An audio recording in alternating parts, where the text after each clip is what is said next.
You walked through the door. Yeah, I walked through the door. I was terrified, but it was you that actually went in there. Yeah. So Yeah. I think on a point like this, you can either choose to provide yourself with praise as to be actionable for the next thing. You know, say, well, I was the one that actually went and started the job and have stayed at the job since then. Yeah, I could have It's walked obviously away. something I can do. Yeah. You could have walked away, but you didn't. because I like money. Yeah, but it doesn't matter why you did. Yeah. You did. You decided that my routine is this, and now my routine is this. It you changed. your The routine. Yeah, no, actually, I never really thought it like that. I think this is something I'm trying. This is something that I need to do more often, and now I'm getting better at doing this. Yeah. Is finding a way to make things positive. Yeah. You know, you've got a predicament, and you've got evidence in your life from what you're doing at the moment and what you have done that there is a way for you to solve this issue. You can do it. You've shown that you can change from one routine to the next one. It's very easy when you've got a problem to sort of put yourself in this position where you feel as though you can't do anything about it. And oftentimes we've got a corpus of evidence that proves to us that we can do something about it. Yeah. There's more evidence for positivity than there is negativity a lot of the time. You just need to look for it. And I don't think people do. Made to be happy. They're made to be successful in advancing their genes. Yeah, we have to. Yeah. I think that if you take this sort of and invert it, being pessimistic about yourself is in some respects halfway towards addressing the issue.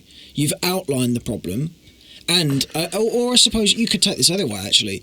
You're aware of the fact you've got a problem, and when it comes to how you work as a person, having a problem if you were a caveman, let's take it right to the root here, having an issue is something that you would be very aware of because it would be a particular disadvantage to you.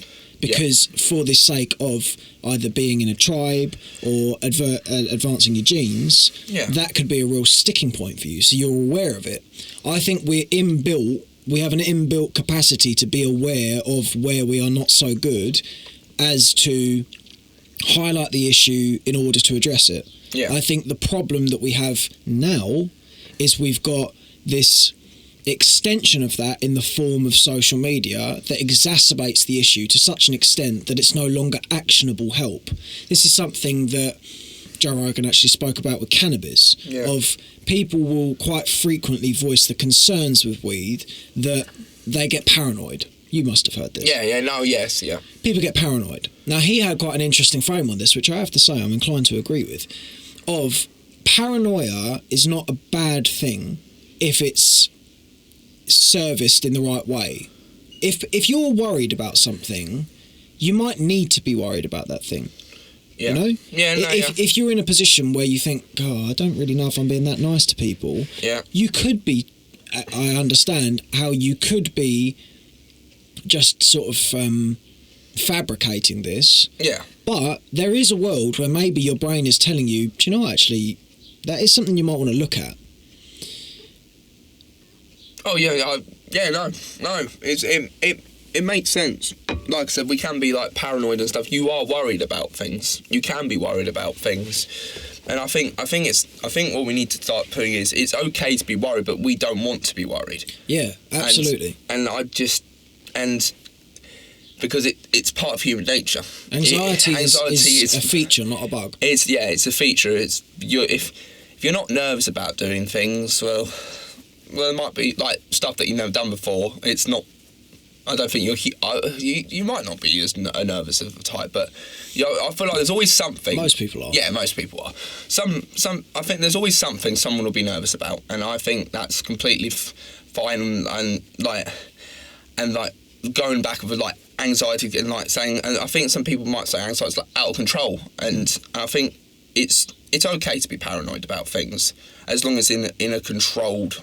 If it's controlled, if it's when it goes a bit out of order and you start doing silly things and stuff, that's when it becomes a bit of an issue for me. I think it's almost a step closer to home with that, where it's okay to be anxious if you intend to do something about it. Yeah, exactly. I think it's very, very easy to not do something about it and be anxious. This is something that I have only just been able to sort of jump over in recent sort of days, weeks maybe.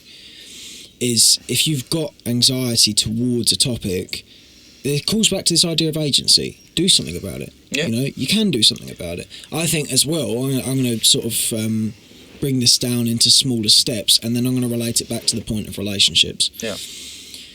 I think the benchmark for action is set very low.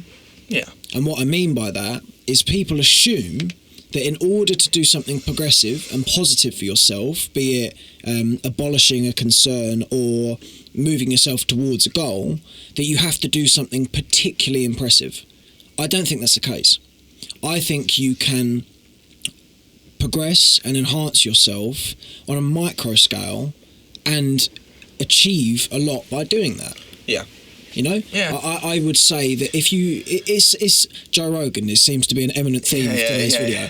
He speaks about building a mountain with layers of paint, which means you're just progressively providing more and more evidence and growth and reps towards your craft. I think it's very useful to be aware of the fact that you can do small things to make yourself a lot better than you were. And the way that I'm going to tie this back to relationships is with socialising. Because I would say, and I'm sure